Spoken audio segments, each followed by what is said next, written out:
El Centinela, de Arthur C. Clarke. La próxima vez que vean ustedes la luna llena brillar alta en el sur, examinen atentamente el borde derecho y dejen resbalar la mirada a lo largo de la curva del disco. Allá donde serían las 2, si nuestro satélite fuera un reloj, observarán un minúsculo óvalo oscuro. Cualquiera que posea una vista formal puede descubrirlo. En una gran llanura rodeada de montañas, una de las más hermosas de la luna, conocida con el nombre de Mare Crisium, el mar de las crisis.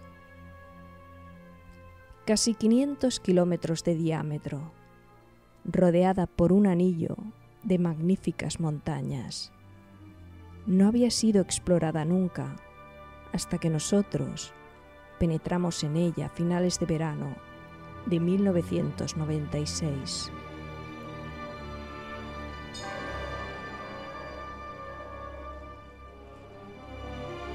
Nuestra expedición había sido cuidadosamente planeada. 2 grandes cargos habían transportado nuestras provisiones y nuestro equipo desde la base lunar del Mare Serenitatis a 800 kilómetros. Disponíamos además de 3 pequeños cohetes destinados al transporte a cortas distancias en regiones en las que era imposible servirse de los vehículos de superficie. Afortunadamente, la mayor parte del Mare Crisium es llana. No existen allí esas enormes grietas tan frecuentes y tan peligrosas en otras partes, y los cráteres o elevaciones de una cierta altura son bastante raros. A primera vista, nuestros potentes tractores oruga no tendrían la menor dificultad en conducirnos hasta donde quisiéramos ir.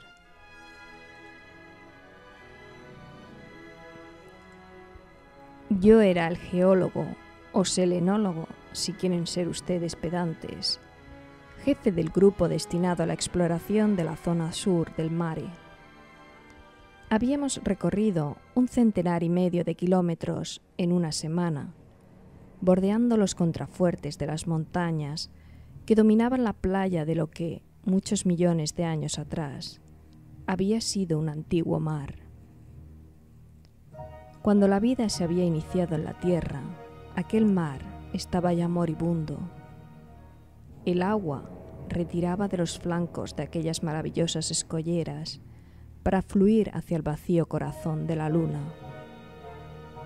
Sobre el suelo que estábamos recorriendo, el océano, que no conocía mareas, había alcanzado en su tiempo una profundidad de 800 metros y ahora la única huella de humedad que podía hallarse era la escarcha que descubrimos a veces en las profundidades de las cavernas, donde jamás penetra la luz del sol.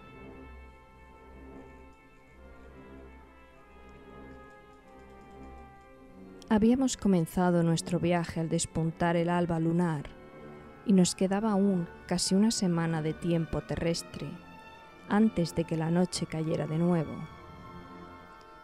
Descendíamos de nuestros vehículos 5 o 6 veces al día, vestidos con nuestros trajes espaciales, y nos dedicábamos a la búsqueda de minerales interesantes o plantábamos señales indicadoras para guiar a futuros viajeros.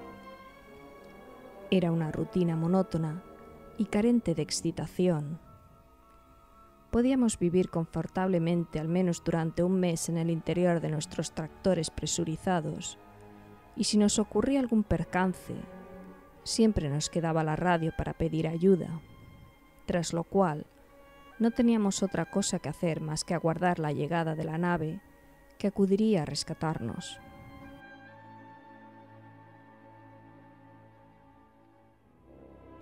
Acabo de decir que la exploración lunar es una rutina carente de excitación. Y no es cierto. Uno nunca se cansa de contemplar aquellas increíbles montañas, tan distintas de las suaves colinas de la tierra. Al doblar un cabo o un promontorio, uno nunca sabía qué nuevos esplendores nos iban a ser revelados. Toda la parte meridional del Mare Crisium es un vasto delta donde hace mucho tiempo algunos desembarcaban en el océano, quizás alimentados por las torrenciales lluvias que habían erosionado las montañas durante el corto periodo de la era volcánica, cuando la luna era aún joven.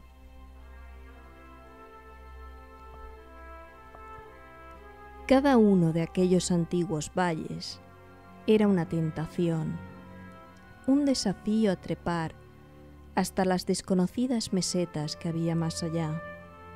Pero teníamos aún un 1,5 centenar de kilómetros que cubrir, y todo lo que podíamos hacer era contemplar con envidia aquellas cimas que otros escalarían.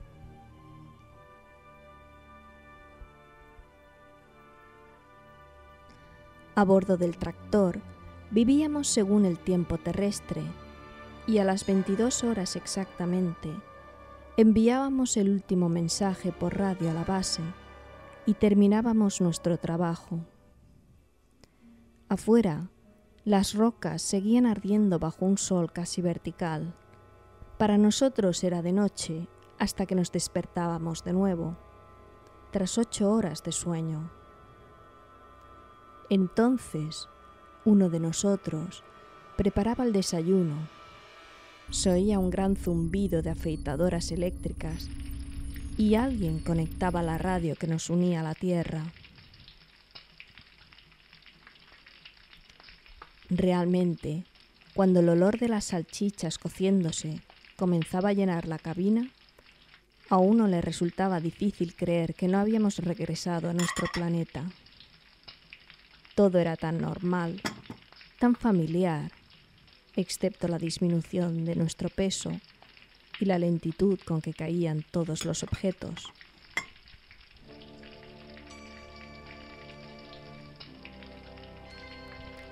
Era mi turno de preparar el desayuno en el ángulo de la cabina principal que servía como cocina. Pese a los años transcurridos, recuerdo con extrema claridad aquel momento, porque la radio acababa de transmitir una de mis canciones preferidas, la vieja tonada gala David de las Rocas Blancas. Nuestro conductor estaba allá afuera, embutido en su traje espacial, inspeccionando los vehículos oruga. Mi asistente, Luis Garnett, en la cabina de control, escribía algo relativo al trabajo del día anterior en el diario de a bordo. Como cualquier ama de casa terrestre, mientras esperaba que las salchichas se cocieran en la sartén, dejé que mi mirada vagase sobre las montañosas paredes que cercaban el horizonte por la parte sur, prolongándose hasta perderse de vista por el este y por el oeste. Parecían no estar a más de 3 kilómetros del tractor, pero sabía que la más próxima estaba a 30 kilómetros. En la luna, por supuesto, las imágenes no pierden nitidez con la distancia. No hay ninguna atmósfera que atenúe, difumine o incluso transfigure los objetos lejanos, como ocurre en la Tierra. Aquellas montañas se elevaban hasta 3.000 metros, surgiendo abruptas de la llanura, como si alguna erupción subterránea las hubiera hecho emerger a través de la corteza en fusión. No se podía ver la base, ni siquiera de la más próxima, debido a la acusada curvatura de la superficie, ya que la luna es un mundo muy pequeño y el horizonte no estaba a más de 3 kilómetros del lugar donde me hallaba.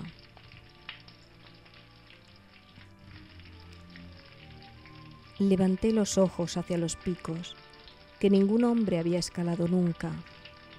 Aquellos picos que antes del nacimiento de la vida sobre la tierra habían contemplado cómo se retiraba el océano, llevándose hacia su tumba la esperanza y las promesas de un mundo. El sol golpeaba los farallones con un resplandor que cegaba los ojos, mientras que, un poco más arriba, las estrellas brillaban fijas en un cielo más negro que la más oscura medianoche de invierno en la tierra. Iba a girarme cuando mi mirada fue atraída por un destello metálico casi en la cima de uno de los grandes promontorios que avanzaba hacia el mar, 50 kilómetros al oeste. Era un punto de luz pequeñísimo, carente de dimensiones, como si una estrella hubiera sido arrancada del cielo por alguno de aquellos crueles picos, e imaginé que una roca excepcionalmente lisa captaba la luz del sol y me la reflejaba directamente a los ojos. Era algo que sucedía a menudo. Cuando la luna entra en el segundo cuarto, los observadores de la Tierra pueden ver a veces las grandes cadenas montañosas del Oceanus Procellarum, el océano de las tormentas, arder con una iriscencia blanco-azulada debido al reflejo del sol en sus laderas. Pero sentía la curiosidad de saber qué tipo de roca podía brillar allá arriba con tanta intensidad, de modo que subí a la torreta de observación y orienté nuestro telescopio hacia el oeste.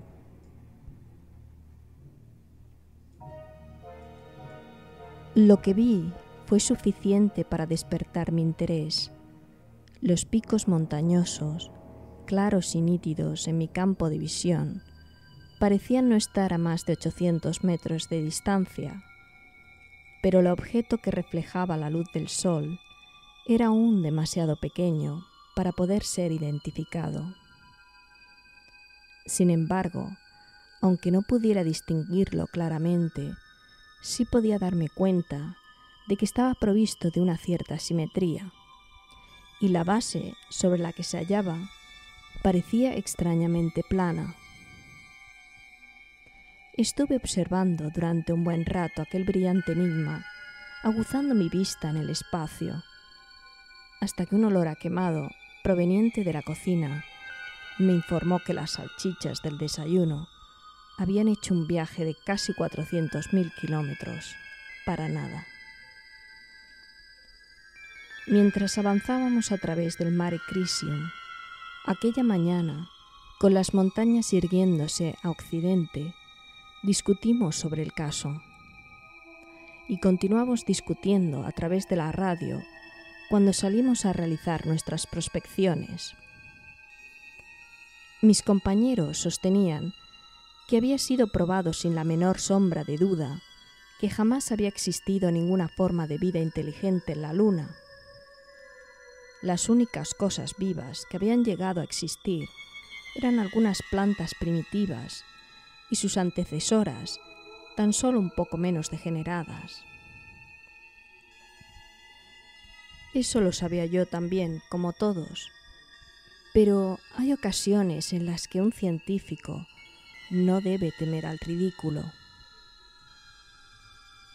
Escuchad, dije firmemente. Quiero subir hasta allí arriba, aunque solo sea para tranquilizar mi conciencia. Esta montaña tiene menos de 4.000 metros, lo que equivale a 700 con gravedad terrestre, y puedo hacérmela en una 20 de horas. Siempre he deseado escalar una de esas colinas, y aquí tengo un buen pretexto para hacerlo. Si no te partes el cuello, dijo Garnet, vas a ser el hazmerreír de la expedición cuando regresemos a la base. De ahora en adelante, esta montaña se llamará seguramente la locura de Wilson. No me partiré el cuello, dije con firmeza. ¿Quién fue el primero que escaló Pico y Helicón? ¿Pero no eras un poco más joven por aquel entonces?, preguntó suavemente Luis. Una razón de más para ir, dije muy dignamente.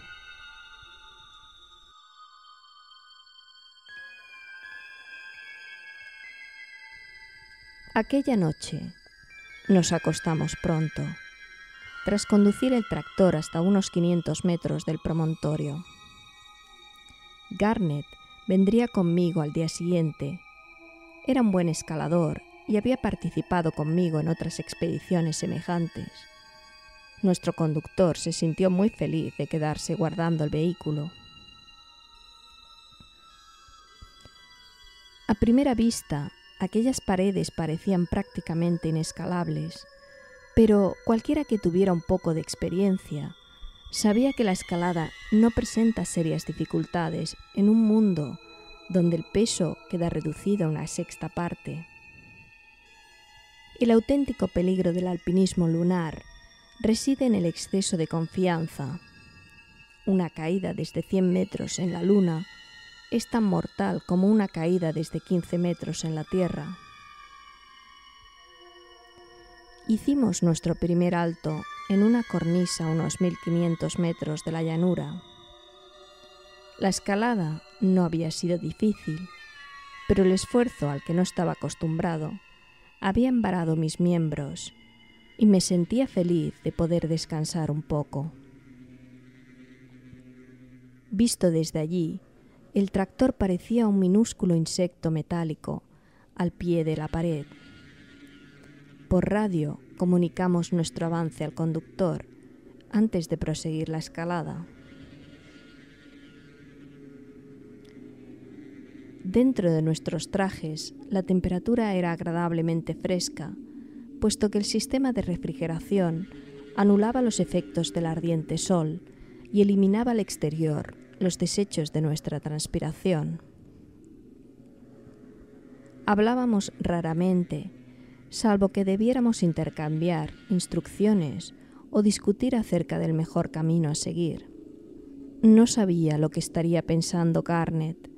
Seguramente que era la empresa más absurda en la que se había embarcado. Yo no podía dejar de darle la razón, al menos en parte, pero el placer de la escalada, la seguridad de que nunca ningún hombre había llegado antes hasta allí y la exaltante visión del paisaje eran para mí una recompensa suficiente. No recuerdo haber experimentado ninguna excitación especial al hallarnos ante una pared rocosa que había examinado a través del telescopio el día de antes, desde una distancia de 50 kilómetros. Se extendía hacia una veintena de metros por encima de nosotros, y allá, en aquella explanada, se hallaba el objeto que me había traído a través de toda aquella extensión desértica. Casi con toda seguridad, no era más que un bloque de roca nacido en alguna época pasada a consecuencia del impacto de un meteorito, con los planos de estratificación pulidos y brillantes, aún en la inmovilidad eterna e inmutable.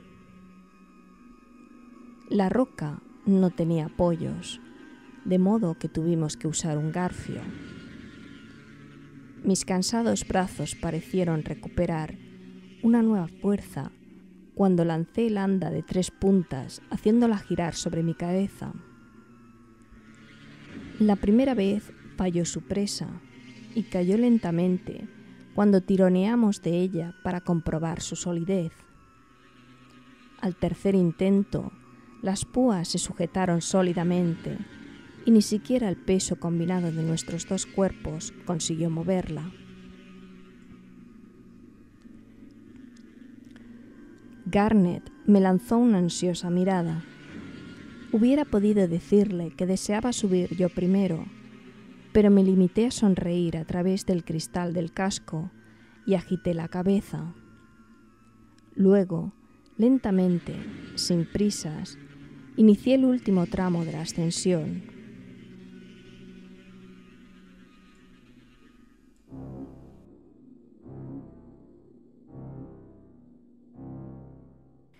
Aún enfundado en el traje espacial, pesaba tan solo 20 kilos, por lo que subí a pulso, sin enroscar la cuerda entre mis piernas, ni ayudarme con los pies contra la pared. Cuando alcancé el borde, me detuve un instante para saludar con la mano a mi compañero. Luego di el último tirón, me hice de pie sobre la plataforma y contemplé lo que había ante mí. Hasta aquel momento estaba casi convencido de que no iba a descubrir nada extraño o insólito allí. Casi, pero no completamente. Y era esa torturante duda la que me había empujado hasta allí. Bueno, la duda había sido disipada, pero la tortura apenas acababa de empezar. Me encontraba en una explanada de unos 30 metros de profundidad. En alguna ocasión había sido lisa, demasiado lisa para ser natural, pero los impactos de los meteoritos habían mordido y cribado su superficie a través de incontables eones, y había sido nivelada para poder sostener una estructura translúcida, burdamente piramidal, de 2 veces la altura de un hombre, encajada en la roca como una gigantesca gema facetada.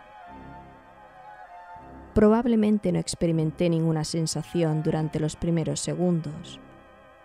Luego, inexplicablemente, sentí una extraña alegría, porque yo amaba la luna, y ahora sabía que el musgo que trepaba en Aristarco y Eratóstenes no era la única forma de vida que había producido cuando era joven. Los antiguos y desacreditados sueños de los primeros exploradores eran ciertos. Después de todo, había existido una civilización lunar y yo había sido el primero en descubrirla. El hecho de haber llegado con 1 millón de años de retraso no me preocupaba. Tenía bastante con haber llegado. Mi cerebro comenzaba a funcionar de nuevo normalmente, analizando, planteando preguntas.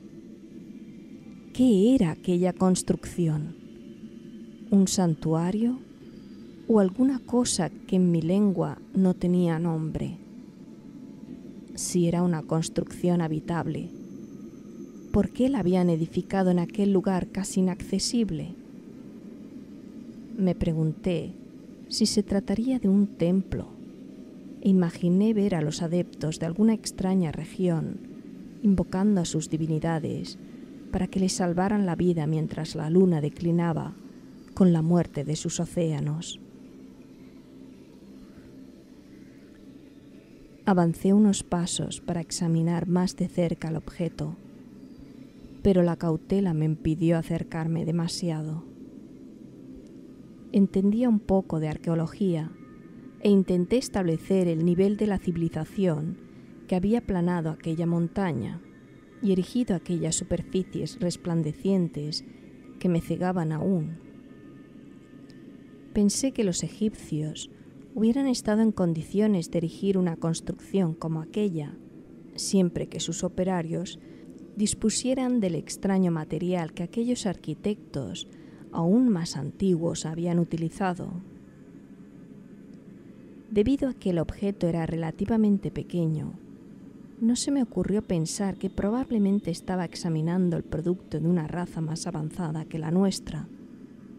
La idea de que en la luna hubieran existido seres inteligentes era ya bastante difícil de asimilar, y mi orgullo se negaba a dar el último y el más humillante paso. Y luego observé algo que hizo que los cabellos se me erizaran en la nuca, algo tan trivial e inocuo que quizá cualquier otro nunca lo hubiera visto. Ya he dicho que la explanada había sido torturada por la caída de los meteoritos, de tal modo que estaba recubierta de una espesa capa de polvo cósmico. Ese polvo, que se extiende como un manto por la superficie de todos los mundos en los que no existen vientos que puedan turbarlo. Sin embargo, tanto el polvo como las señales dejadas por los meteoritos terminaban bruscamente en el borde de un amplio círculo en el centro del cual se hallaba la pirámide, como si un muro invisible la protegiera de las inclemencias del tiempo y del lento pero incesante bombardeo del espacio. Sentí que alguien estaba gritando en mis auriculares y finalmente me di cuenta de que Garnet me estaba llamando desde hacía rato. Avancé con paso vacilante hacia el borde de la explanada y le hice señas de que subiera, porque no me sentía muy seguro de ser capaz de hablar. Luego me giré de nuevo hacia el círculo en el polvo, me incliné y tomé un fragmento de roca y lo lancé, sin excesiva fuerza, hacia el brillante enigma. Si la piedra hubiera desaparecido al chocar contra aquella invisible barrera, no me hubiera sorprendido, pero se limitó a caer al suelo como si hubiera chocado contra una superficie curva.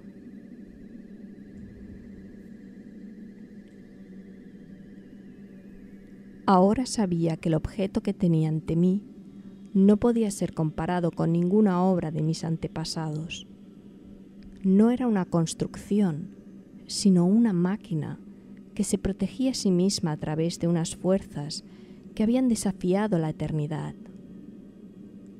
Aquellas fuerzas, cualesquiera que fuesen, seguían funcionando aún, y quizás yo me había acercado demasiado a ellas. Pensé en todas las radiaciones que el hombre había capturado y dominado en el transcurso del último siglo. Por lo que sabía, podía hallarme incluso condenado para siempre, como si hubiera penetrado en la atmósfera silenciosa y letal de una pila atómica no aislada.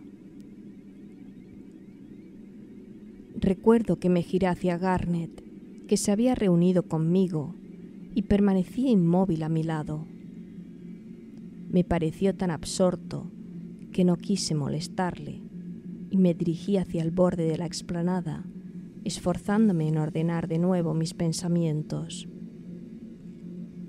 Allí, delante de mí, se extendía el Mare Crisium, extraño y fascinante para casi toda la humanidad, pero conocido y tranquilizador para mí. Levanté la mirada hacia la hoz de la tierra que yacía en su cuna de estrellas, y me pregunté qué habían ocultado sus nubes cuando aquellos desconocidos constructores habían terminado su trabajo. Era la humeante jungla del Carbonífero, la desierta orilla de los océanos sobre las que reptaban los primeros anfibios para conquistar la tierra firme, o un periodo más anterior aún, el periodo de la soledad, antes de que la vida iniciara su desarrollo.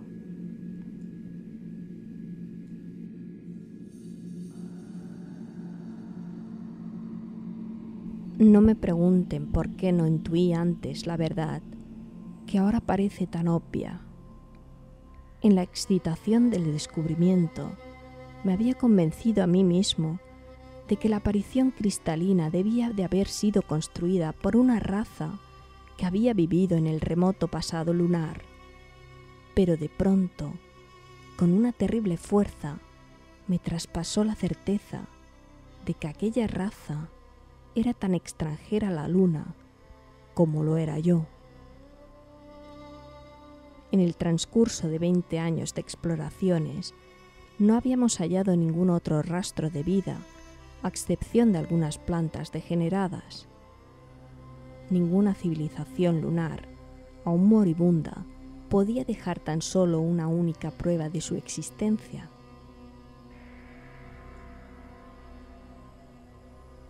Volví a mirar la resplandeciente pirámide y me pareció más extraña que nunca cualquier cosa perteneciente a la luna.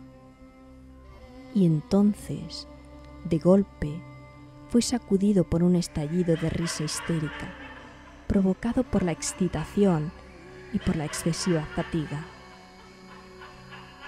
Porque me había parecido que la pirámide me dirigía la palabra y me decía: lo siento, pero yo tampoco soy aquí.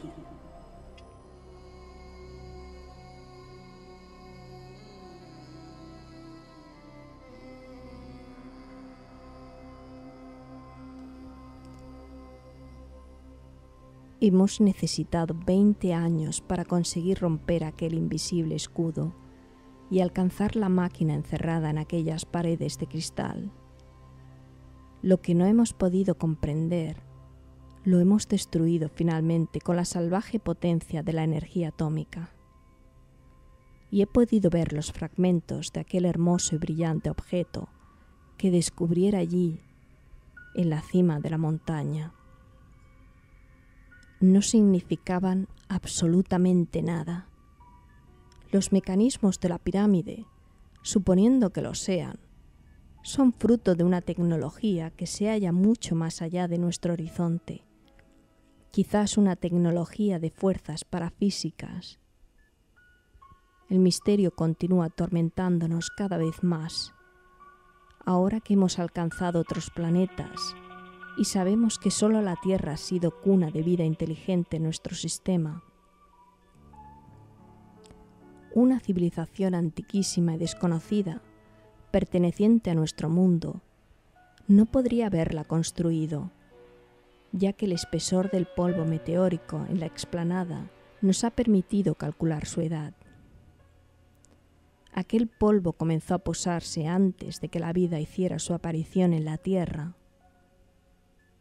Cuando nuestro mundo alcanzó la mitad de su edad actual, algo que venía de las estrellas pasó a través del sistema solar, dejó aquella huella de su paso y prosiguió su camino. Hasta que nosotros la destruimos, aquella máquina cumplió su cometido y empiezo a intuir cuál era.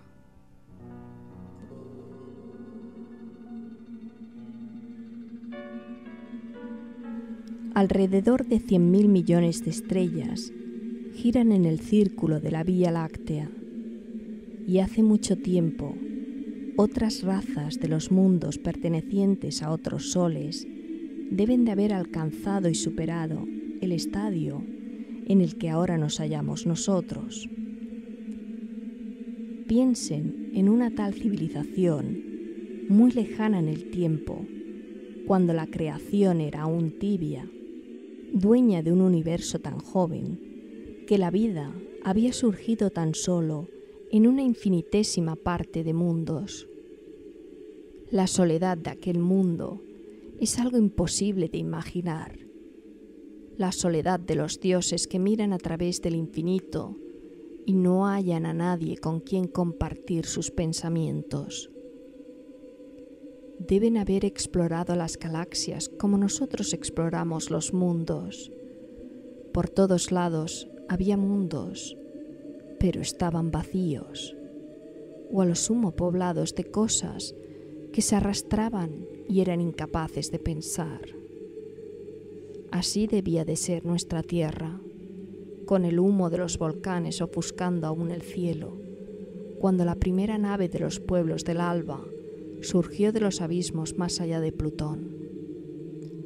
Rebasó los planetas exteriores, apresados por el hielo, sabiendo que la vida no podía formar parte de sus destinos.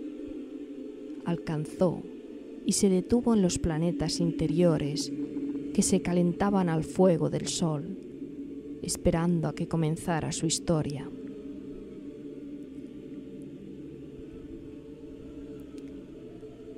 Aquellos exploradores deben de haber observado la Tierra, sobrevolando la estrecha franja entre los hielos y el fuego, llegando a la conclusión de que aquel debía ser el hijo predilecto del Sol. Allí, en un remoto futuro, surgiría la inteligencia, pero ante ellos quedaban aún innumerables estrellas, y nunca regresarían por aquel mismo camino.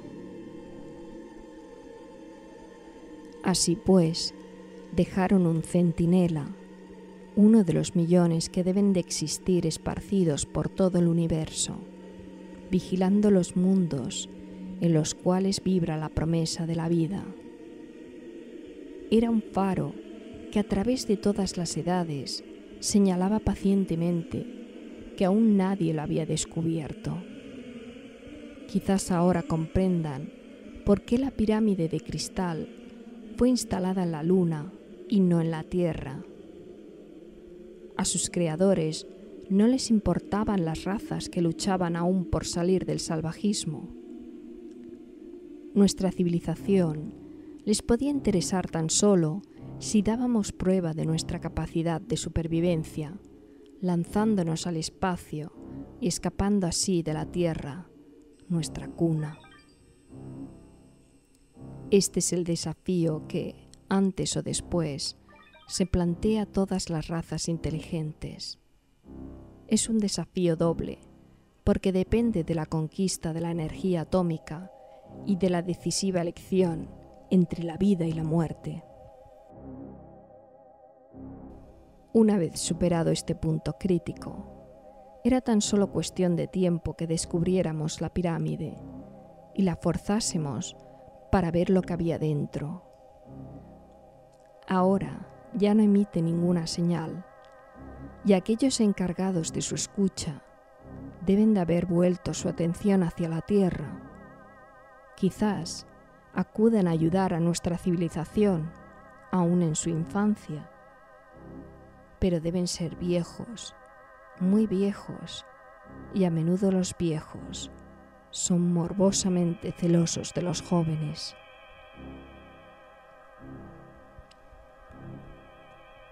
Ahora ya no puedo mirar a la Vía Láctea sin preguntarme de cuál de esas nebulosas estelares están acudiendo los emisarios. Si me permiten hacer una comparación bastante vulgar, hemos tirado el aparato de alarma y ahora no podemos hacer otra cosa más que esperar.